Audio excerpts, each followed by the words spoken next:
मैंने यहाँ पे लिखा है if in a solution phase similar to other, अगर किसी विलयन की अवस्था समान होगी किसी दूसरे के, तो अमाउंट डिसाइड सॉल्वेंट, तो अमाउंट तय करेगा कि ये सॉल्वेंट क्या होगा, यानी जिसकी अमाउंट ज्यादा वही क्या हो जाएगा, सॉल्वेंट हो जाएगा। यदि किसी विलयन की अवस्था, यदि किसी विलयन की अवस्था किसी मिश्रण के अवस्था के समान हो जाए, किसी मिश्रण के अवस्था के समान हो जाए, मिश्रण में मौजूद पदार्थ की मात्रा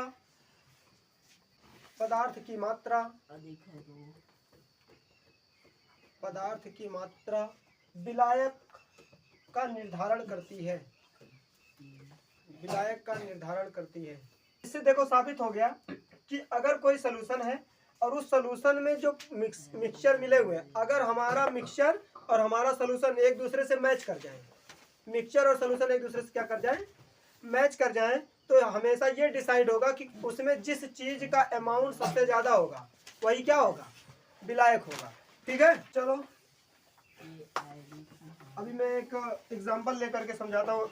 अब चाहे हाइपोथेटिकल उससे मतलब नहीं, पहले बात को समझो। जैसे सपोज कर रहा हूँ हमारे पास ये एक मिश्रण है, ठीक है, हमारे पास है मिक्सचर, ठीक है, और इसी को हम लोग भी सलूशन बोल रहे हैं। अब ध्यान समझो, अगर मैं बोल दूं इसका जो फेज है वो लिक्विड है, फेज क्या है, लिक्विड है, मैंने बोल दिया फेज क्या है, लिक्विड है। लेकिन दूसरी चीज यहाँ पे जो सॉल्वेंट है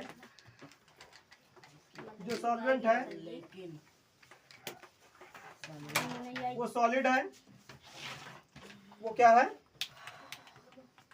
और जो सोल्यूट है वो लिक्विड है। पहले बताओ क्या ये बात सही होगी? तुम्हारा विलायक है और ये विलेय है और ये तुम्हारा विलयन है। मैंने बोल दिया विलयन जो है वो किस फेज में है, लिक्विड में। तो हमारे चौथे पॉइंट के हिसाब से सॉल्वेंट हमेशा किस में होगा, लिक्विड में होगा।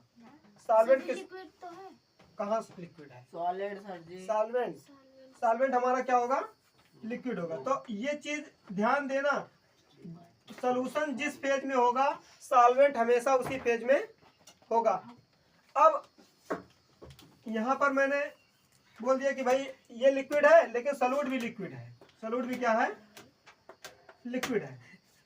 यानी कि मैंने दो तरल चीजों को मिलाया और मिश्रण कर दिया। सर ये दोनों कैसे लिक्विड हो? हाँ यही तो बात है, क्योंकि सॉल्यूट हमारा, अभी तो मैंने बताया था कि अगर ये सॉल्वेंट हमारा सॉल्यूशन लिक्विड है तो सॉल्वेंट मस्ट बी लिक्विड, लेकिन सॉल्यूट लिक्विड, गैस और क्या बोलते हैं, गैस कुछ हो सकता है ना। तो मैंने मान लिया कि यहाँ पर क्या है, लिक्विड है। तो अब ये कैसे पता करेंगे ये वाला लिक्विड विलायक है कि ये वाला लिक्विड विलायक है? सवाल तो यही था। ये तो ये जो पॉइंट लिखी हो उसको पढ़ो एक बार दोबारा। हाँ पढ़ो। यदि किसी विलयन की अवस्था किसी मिश्रण की अवस्था के समान हो जाए तो मिश्रण में मौजूद पदार्थ की मात्रा विलायक का निर्धारण। हाँ तो अब इसका मतलब ये सेम हो गया, ये सेम हो गया, ये सेम हो गया। तो अब डिसाइड कौन करेगा विलायक कौन है, अमाउंट। जिसकी मात्रा ज्यादा वो विलायक, जिसकी मात्रा कम वो विलेय। बात समझ में आ गया, क्लियर है? अब सपोज करो अगर मैं बोलूं कि सॉल्वेंट जो है हमारा 60% है और सॉल्यूट हमारा 40% है, तो भाई ये चाहे जो चीज होगा वही हमारा क्या हो जाएगा, सॉल्वेंट हो जाएगा। क्लियर है? तो इसका मतलब ये होगा, हमारा जो पॉइंट लिखाया गया उसका ये कहना चाह रहा है कि भाई हम जरूरी नहीं कि हर जगह ये देखें कि अभी इसके पहले देखो मैंने जो एग्जांपल दिया था कि in a sugar group liquid solution liquid था containing 60% of W/W cane sugar, जिसमें 60% चीनी मिलाया गया था और पानी उसमें 40% था। लेकिन इसमें विलायक जो था वो क्या था, पानी था, जबकि उसकी मात्रा क्या था, कम था। लेकिन वहाँ कॉन्सेप्ट हमारा ये क्लियर था कि भाई हमारा अगर मिक्सचर हमारा लिक्विड है तो सॉल्वेंट हमेशा लिक्विड ही होगा। अब मात्रा कम हो या ज्यादा हो मैटर नहीं करता। लेकिन अब यहाँ पर पूरी चीज सेम हो गई, यानी ये भी लिक्विड हो गया, ये भी लिक्विड हो गया, ये भी लिक्विड हो गया। तो अब जब फेज सेम हो गया तो कौन डिसाइड करेगा, अमाउंट। इसका मतलब ये हुआ कि किसी विलयन की अवस्था क्या होगी, ये दोनों चीजें निर्धारित करेंगी। एक तो निर्धारित करेगा कि उसकी अवस्था, दूसरा निर्धारित करेगा उसकी मात्रा, कौन सी चीज कितनी मात्रा में किसके साथ मिली हुई है, घुली हुई है। अब 99% केस में हम लोगों को क्या देखने को मिलेगा कि जो लिक्विड सोल्यूशन है वो सॉल्वेंट भी उसी फेज में होगा, या 99% में देखने को मिलेगा। लेकिन 1% केस ऐसा मिलेगा जहां पर हमें तीनों मिल जाएंगे, तो हमें अमाउंट से इसका क्या करना पड़ेगा, निर्धारण करना पड़ेगा। तो जिसकी अमाउंट ज्यादा होगी उसी का हम लोग क्या बोल देंगे, सॉल्वेंट बोल देंगे। ठीक है, क्लियर है। अब अगला पॉइंट है कंसंट्रेशन, जिसको हम लोग बोलते हैं सांद्रता। तो हिंदी में बोलते हैं सांद्रता। इट रिप्रेजेंट द,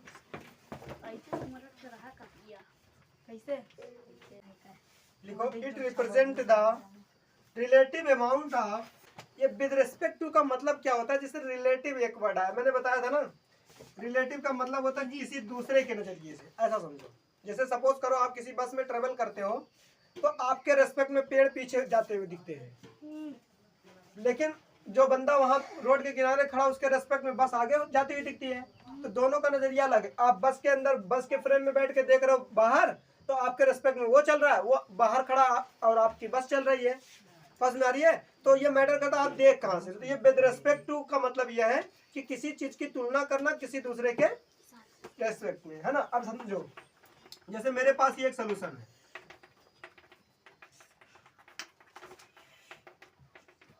तो अब ये सोल्यूशन जो दिया गया है, इसमें दो चीजें मिली होंगी। एक मिला होगा सॉल्यूट, ठीक है, और दूसरी चीज क्या मिली होगी, सॉल्वेंट। दो चीजें मिली होंगी ना, सॉल्यूट और सॉल्वेंट मिले होंगे, तो दोनों क्या बन गए होंगे, तो दोनों क्या बन गए होंगे, सॉल्यूशन बन गए होंगे। सॉल्यूट और सॉल्वेंट के मिश्रण को हम लोग सॉल्यूशन बोलते हैं ना। अब समझो, ये कह रहा इट रिप्रेजेंट, यानी कंसंट्रेशन क्या, सांद्रता किसे कहते हैं। तो ये कह रहा सांद्रता हमें ये बताता है, it represent the relative amount, कितनी मात्रा किस चीज की, सॉल्यूट की या फिर सॉल्वेंट की या फिर सॉल्यूशन की, with respect to solute, respect solute के रेस्पेक्ट में, present in with respect to solvent, solvent के रूप में, या फिर विद रेस्पेक्ट टू सॉल्यूशन के रूप में, कहां पर, एक दूसरे से मिली हुई है। तो इसका मतलब ये हो गया, किसी विलयन में मौजूद सॉल्वेंट के कण, यानी कितना सॉल्वेंट है कितना सॉल्यूट है, और उन दोनों का टोटल कितना है, इसी को हम लोग क्या बोलेंगे, सांद्रता। 1000 ग्राम, हमारा सॉल्यूशन कितना है, 1000 ग्राम। अब ये पूरा विलयन हो गया, यानी इन दोनों का मिश्रण 1000 ग्राम है ना।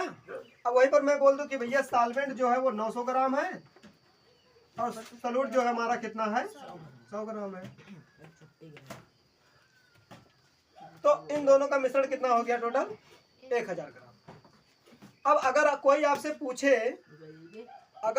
पूछे कि सॉल्यूशन का मिश्रण, जो सॉल्यूशन है उसका कंसंट्रेशन बताओ सॉल्वेंट के रिस्पेक्ट में, किसके रिस्पेक्ट में, सॉल्वेंट के रिस्पेक्ट में, तो आप क्या जवाब दोगे, तो परसेंटेज निकालोगे ना।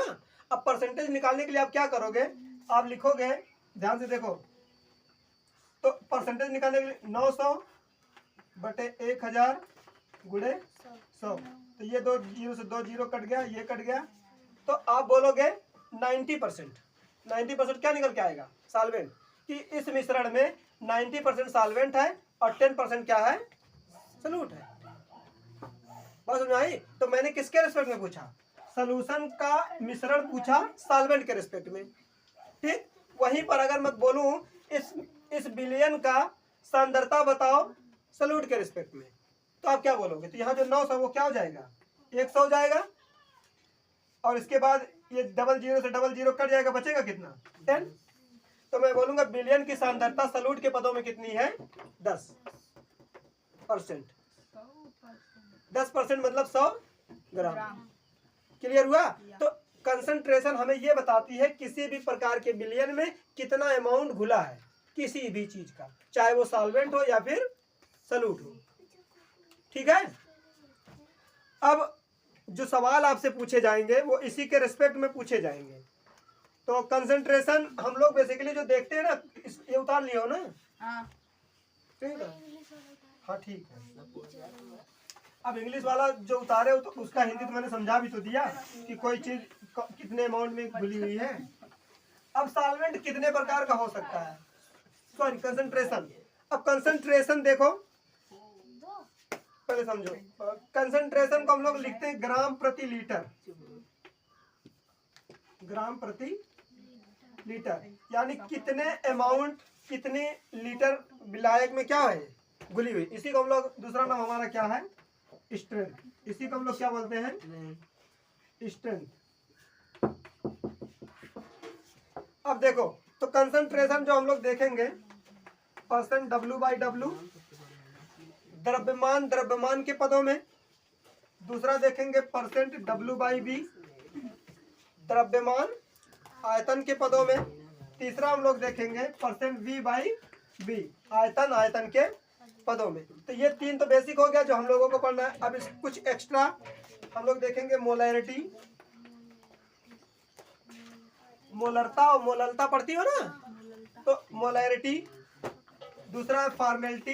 ये हो गया। हम कंसंट्रेशन परसेंट W/W के पदों में देखेंगे, परसेंट W/V के पदों में देखेंगे, परसेंट V/V के पदों में देखेंगे, साथ में मोलैरिटी के पदों में देखेंगे, मोलैलिटी के पदों में देखेंगे, फॉर्मेलिटी के पदों में देखेंगे, नॉर्मलिटी के पदों में देखेंगे, ppm के पदों में देखेंगे, and mole fraction and volume strength के पदों में देखेंगे। इतने सबसे पहला है स्ट्रेंथ।